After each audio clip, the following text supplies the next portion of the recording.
Day 27 of our 365 Bible reading plan. How is your week beginning?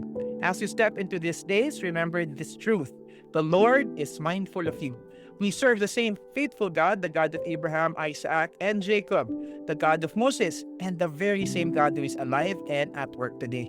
His love endures and His presence goes with us always. Kaya patuloy na kilalanin kung gaano makapangyarihan, mapagkakatiwalaan at maaasahan ang Diyos na ito. Para po sa araw na ito, ang babasahin po natin ay Exodo 30, 31 at Awit 27. Tara, let's pasa na po tayo. Exodo 30 o 30. Gumawa ka ng altar na gawa sa akasya na sunugan ng insenso. Gawin mo itong parisukat. 0.5 metro ang haba, gayon din ang luwang at 0.9 na metro ang taas. Ang apat na sulok nito ay lalagyan mo ng sungay na kaisang piraso ng altar. Balutin mo rin ng purong ginto ang ibabaw, mga gilid at ang mga sungay nito. Kabitan ito ng argolyang ginto na magkabilang gilid at sa ibaba para pagsuotan ng pampasan. Nayari sa punong akasya at babalutin din ng ginto. Pagkayari, ilagay ito sa labas ng kortina ng kabanatipan at ng luklukan ng awa. Dito ko kayo tatagpuin. Tuwing umaga na ayusin ni Aaron ang ilawan, magsusunog siya rito ng insenso. Ganon din ang gagawin niya kung gabi kapag inihahanda niya ang ilawan. Patuloy ninyo itong gagawin sa lahat ng inyong salinlahi. Huwag kayong magsusunog dito ng insensong iba sa inuutos ko. Huwag din kayong magdadala rito ng handog na susunugin, maging hayop, pagkain butil o inumin. Minsan isang taon gaganapin ni Aaron ang seremonya sa pagpapatawad ng kasalanan. Ang apat na tulis ng altar ay papahira ng dugo ng hayop na handog para sa kasalanan.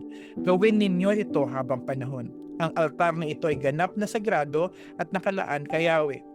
Sinabi ni Yahweh kay Moises, pagkuha mo ng sensus ng mga Israelita, bawat isa ay hingan mo ng pantubos sa kanilang buhay. Ihahandog nila ito sa akin para wala kapahamakang umabot sa kanila habang ginagawa ang sensus. Lahat ng mabilang sa sensus ay magbabayad ng kinakailangang timbang ng pilak ayon sa timbangan ng templo. Ang kinakailangang timbang ay katumbas ng 6 na gramo bilang handog sa akin. Lahat ng may 20 taon at pataas ay sasama sa sensus. Pareho ang halagang ibabayad na pantubos ng mayayaman at ng mahihirap. Walang labis at walang kulang. Lahat ng ibabayad nila ay gagamitin sa mga kailangan sa toldang tipanan. Ang halagang ibibigay nila ay pantubos ng kanilang buhay at sa pamamagitan nito maaalala ko ang Israelita. Sinabi ni Yahweh kay Moses, gumawa ka rin ng palangga ng tanso at ng tansong patungan nito. Ilagay mo ito sa pagitan ng altar at ng toldang tipanan. Pagkatapos, lagyan mo ito ng tubig. Ito ang gagamitin ni Aaron at ng kanyang mga anak sa paghuhugas ng kanilang paa at kamay. Kailangan sila'y maghugas bago pumasok sa toldang tipanan o bago magsunog ng handog sa altar. Kung hindi, sila'y mamamatay. Kailangan ngang maghugas muna sila ng paa at kamay upang hindi sila mamatay. Ito'y tuntuning susundin nila at ng kanilang lahi habang panahon. Sinabi ni Yahweh kay Moises, pumili ka ng pinakamainam na pabango, 6 na kilong mira at 3 kilong kanela at 3 kilong mabangong tubo, at 6 na kilong skasya ayon sa sukatang gamit sa templo. Pagkatapos kumuha ka ng 4 na litrong langis ng olibo. Paghalu-haluin mo ito tulad ng ginagawa ng mahuhusay na manggagawa ng pabango at gagamitin mo itong pampahin upang maging sagrado ang toldang tipanan at ang kaban ng tipan. Ganon din ang mesa at lahat ng kagamitan nito, ang ilawan at mga kasangkapang kaugnay nito at ang altar na sunugan ng insenso. Pahiran mo rin ang altar na sunugan ng mga handog at mga kasangkapan nito, ang palangga ng hugasan at ang patungan nito. Ganyan ang gagawin mo sa mga kasangkapang nabanggit upang ang mga ito'y maging ganap na sagrado. Magiging sagrado rin ang lahat ng maisagi rito. Pagkatapos, si Aaron naman at ang kanyang mga anak ang bubuhusan ng langis na ito upang lubos silang maitalaga bilang mga pari. Sabihin mo sa mga Israelita na ang langis na ito ay banal at siya ninyong gagamitin habang panahon. Huwag ninyo itong gagamitin sa karaniwang tao at huwag gagayahin ang paggawa nito. Ito'y banal at dapat igalang. Ititiwalag ang sino mang gumain nito at ang sino mang gumamit nito sa dayuhan. Sinabi ni Yahweh kay Moises, kumuha ka ng magkakasindaming pabango ng estakte, onese, galbano at purong insenso. Paghalu-haluin mo ito at gawing insenso tulad ng ginawa ng mahusay na manggagawa ng pabangong tinasinan, malinis at banal. Dikdikin mo ng pino ang kaunti nito at ilagay sa harapan ng kaba ng tipan. Sa toldang tipanan, ituring mo itong ganap na sagrado. Huwag ninyong gagayahin ito kung gagawa kayo ng insenso na pansariling gamit. Aariin ninyong ito'y bukod tangi para kay Yahweh. Ititiwalag ang sino mang gumamit nito bilang pabango. Exodo 31. Sinabi ni Yahweh kay Moises, pinili ko si Bezalel na anak ni Uri at apo ni Hur na mula sa lipi ni Juda. Pinuspos ko siya ng aking espiritu at binigyan ng kakayahan, kahusayan at katalinuhan sa lahat ng gawaing pansinin. Ginawa ko ito upang makagawa siya ng magagandang disenyo at maiukit ito sa ginto, pilak o tanso.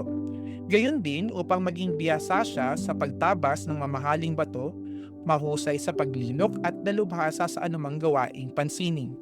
Pinili ko rin para makatulong niya si Aholiab, anak ni Ahisamak na mula naman sa lipi ni Dan. Binigyan ko rin ng kakayahan ang ibang mahuhusay na manggagawa upang sila ang gumawa ng lahat ng iniutos ko sa iyo. Sila ang gagawa ng toldang tipanan, ng kaba ng tipan, ng luklukan ng awa at lahat ng kasangkapan sa tabernakulo. Sila rin ang gagawa ng mesang patungan, ng handog na pagkaing butin at ng lahat ng kagamitan nito, ng ilawang ginto at mga kagamitan nito, ng altar na sunugan ng insenso, ng altar na sunugan ng mga handog at ang mga kasangkapan nito, ng palangga ng hugasan at ng patungan nito. Sila ang gagawa ng mga kasuotan ni Aaron at ng kanyang mga anak. Sila rin ang maghahalo ng langis na pampahid at ng insenso para sa dakong banal. Sundin mong lahat ang sinasabi kong ito sa iyo. Sinabi ni Yahweh kay Moises, sabihin mo sa mga Israelita na ipangilin ang araw ng pamamahinga upagkat ito ang magsisilbing palatandaan sa inyo at sa inyong mga salinlahi na kayo'y aking pinili para maging bayan ko. Ipangilin ninyo ang araw ng pamamahinga sapagkat ito'y sagrado. Papatayin ang sinamang hindi magpahalaga rito at ititiwalag ang sinamang magtrabaho sa araw na ito. 6 na araw kayo magtatrabaho, ngunit sa ika-7 araw ay araw ng ganap na pamamahinga at nakalaan para sa akin. Papatayin ang sinamang magtrabaho sa araw na iyon. Ipangingilin ito ng lahat ng inyong salinlahi bilang tanda ng tipan. Ito'y isang palatandaan ko at ng bansang Israel, at ito'y mananatili habang panahon, sapagkat sa loob ng 6 na araw nilikha ko ang langit at ang lupa at nagpahinga ako sa ika-7 araw. Matapos sabihin ni Yahweh kay Moises ang lahat ng ito sa bundok ng Sinai, ibinigay niya rito ang 2 tapyas na batong kinasusulatan ng kautusan na si Yahweh mismo ang sumulat. Awit 27. Si Yahweh ang ilaw ko at kaligtasan. Sino pa ba ang aking katatakutan? Si Yahweh ang muog ng aking buhay. Sino pa ba ang aking kasisindakan?